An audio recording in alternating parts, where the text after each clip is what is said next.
ఎలక్షన్లప్పుడు car party వాళ్ళకు గంపగుత్తుగా ఓట్లేసిర్రు పట్నం public. అందుకే పట్నంలో బలగం గట్టినే చూపించుకుంటుంటారు. అన్నిటికీ మించి జూబ్లీ హిల్స్ ఎమ్మెల్యే సీటుకు బై ఎలక్షన్లు వచ్చినాయి కాబట్టి ఎట్లనన్నా వేసి మళ్ళా అక్కడ గులాబీ జెండానే ఎగిరేయాలని గట్టినే తిప్పలబడుతుర్రు.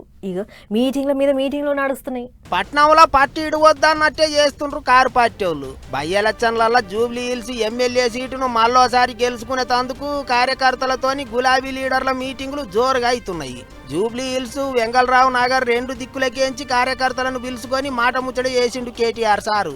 హైడ్రా కూలగొట్టుడు కథల కానుంచి సురువు చేస్తే కేబుల్ కట్టింగుల దాకా అన్ని కథలు పబ్లిక్ కు పూజ ఉచ్చాలే అన్నట్టు కార్యకర్తలను హుషారు చేసిండు.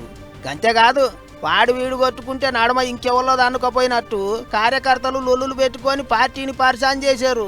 దొరికితే అందుకుపోదామని చెయ్యి పార్టీ వాళ్ళు పువ్వు పార్టీ వాళ్ళు తయారు ఉన్నారు అన్నట్టు మాట్లాడిండు మాజీ మంత్రి.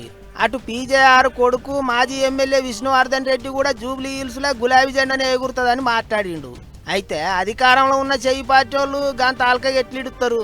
ఇప్పటికే సీఎం రేవంత్ సార్ కాన్ నుంచి పట్నంలో ఉన్న చెయ్యి పార్టీ లీడర్లంతా జూబ్లీ హిల్స్ లో ఎట్టెట్ట గెలవాలి ఏం కథ అని తీరొక్క తీరుల ఆలోచనలు చేస్తుండ్రు. పట్నం పబ్లిక్ ను ప్రసన్నం చేసుకోనికే చూస్తుండ్రు. ఈ నెలాఖరికల్లా ఎలక్షన్లకు నోటిఫికేషన్ వస్తుందా అంటున్నారు. మరిగా చూడాలే జూబ్లీ హిల్స్ గడ్డ మీద ఎవళ్ళ ముఖాలు తెల్లగైతాయో.